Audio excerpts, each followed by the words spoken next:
C'est peut-être mon préféré de ma vie. C'est parti? Oui, on est prêts, nous? Pascal Retier. Je travaille à l'entreprise Legrand à Limoges et je suis ergonome. Et je suis aussi en charge de l'aspect des risques professionnels et de la santé au travail. Et moi, je suis Olivier, je suis consultant en management et puis enseignant en sociologie des organisations. Alors, je m'appelle François Berland, je suis formateur en menuiserie à la Fédération Compagnonique à Panazol. J'ai été artisan pendant quelques années, j'ai eu un cursus d'apprentissage avant ça. Et encore dans une ancienne vie, j'étais plutôt dans la gestion de production. J'étais responsable de production, voilà, après des études en management.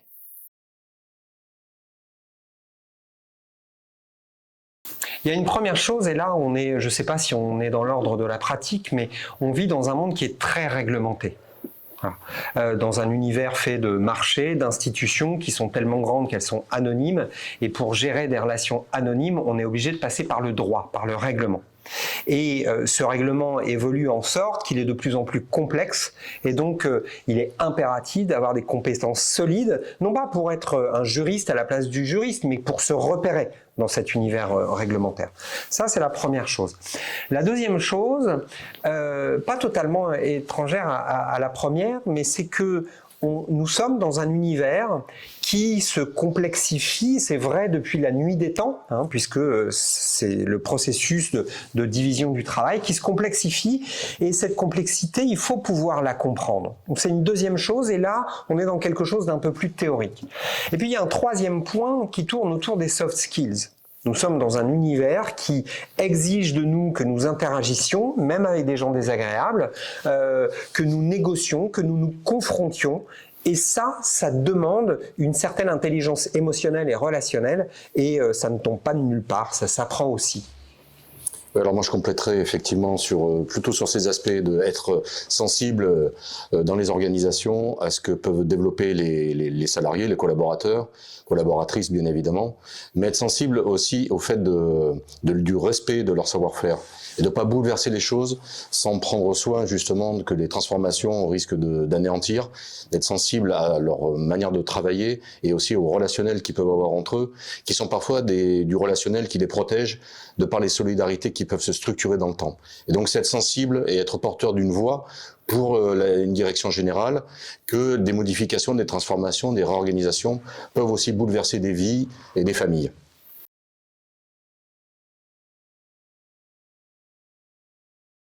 La question est complexe, parce qu'elle est tellement vaste, comment s'y préparer. Alors moi, Olivier évoque des choses qui peuvent s'apprendre. Moi, je crois qu'on est fait ou on n'est pas fait pour ce métier, pour ces métiers. Des métiers, quand on se lance dedans, je crois qu'il faut qu'on ait une appétence, il faut qu'on ait un écho en soi par rapport à ce qu'on veut essayer de développer.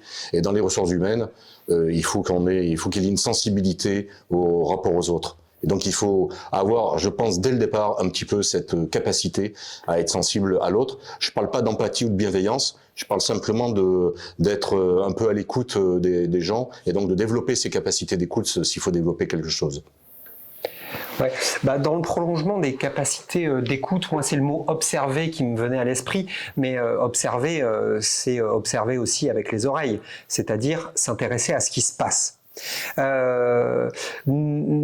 La tradition de l'éducation et de la formation à la française est une tradition plutôt cartésianiste. Et c'est quoi le cartésianisme? Ça consiste à se dire que quand on est doté du bon modèle de pensée, eh bien on peut se priver de la connaissance empirique, c'est-à-dire de l'observation de ce qui se passe. Voilà. Et avec les modèles, avec la théorie, on peut raconter à peu près ce qu'on veut. Et finalement, on se retrouve avec un point faible parmi les diplômés du supérieur, et ce point faible, c'est la capacité à se reconnecter à la réalité, à ce qui se passe, pour ensuite la modéliser, la styliser. Mais le point de départ, c'est bien ce qui se passe, et on zappe trop souvent. Je compléterai aussi, je pense qu'il faut faire preuve d'humilité.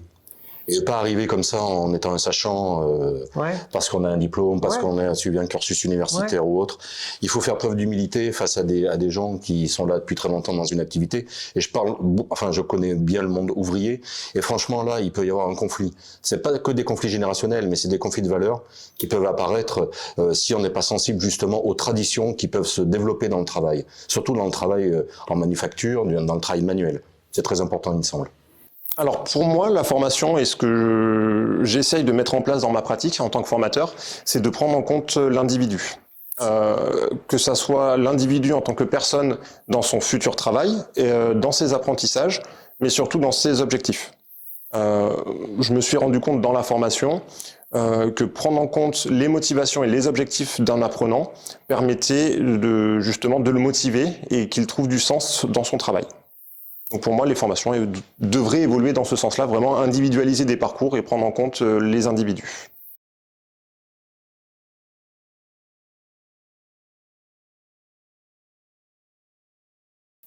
Ça, c'est toi qui es le spécialiste sur ce registre. Moi, je dirais simplement pour commencer que lorsqu'on est dans des situations en tant qu'acteur, pour les RH, qui vont être après dans une sorte de rouage lorsqu'il y a des réorganisations, il ne faut pas qu'ils soient simplement les applicatifs qui vont mettre en œuvre, il faut qu'ils remontent au niveau décisionnel et qu'ils puissent avoir les capacités justement de montrer des leviers d'action qui peuvent être des leviers justement qui peuvent favoriser les transformations des organisations, mais tout en partant du capital humain. Qu'est-ce que ça va transformer dans le capital humain en fait? Ouais. Dans le prolongement de ce que Pascal vient de dire, il y a peut-être, je ne sais pas si c'est la première étape, mais parmi les premières étapes, il y a montrer à travers des illustrations à quel point le fait de trouver du sens dans son travail nourrit la motivation, donc l'engagement qui est la sortie comportementale de la motivation, et donc la performance individuelle d'une certaine manière. Alors, il ne suffit pas d'être engagé pour être performant, mais c'est quand même très difficile d'être performant sans être engagé. Donc de ce point de vue-là, démontrer à travers des illustrations qui sont très proches de l'univers de votre interlocuteur que le sens au travail est un facteur de motivation. Je pense que ça fait partie des premières étapes. Ensuite, parmi les premières étapes, il y a relier ça avec l'organisation du travail, l'organisation de la production. C'est comment je fais pour donner du sens au travail. Donner du sens au travail, c'est pas simplement raconter de belles histoires. C'est pas juste un narratif. C'est un contenu du travail. Et c'était présent dans le propos de Pascal. Pour trouver du sens au travail, il faut savoir à quoi on contribue, quel idéal on sert, quel est le lien entre ce que je fais et ce qui arrive en bout de chaîne. Ça, c'est une chose.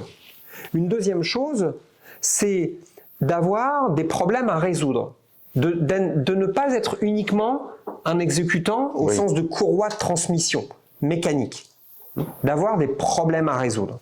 Et ça se joue dans l'organisation du travail. Si vous mécanisez toutes les tâches d'un individu, vous le privez de problèmes à résoudre.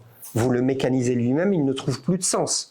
Non. En revanche, si vous mécanisez et que vous lui donnez par exemple des tâches de maintenance de premier niveau de la mécanique, si vous lui permettez de construire ou d'entretenir la mécanique, là il trouve du sens. Là il a des problèmes à résoudre.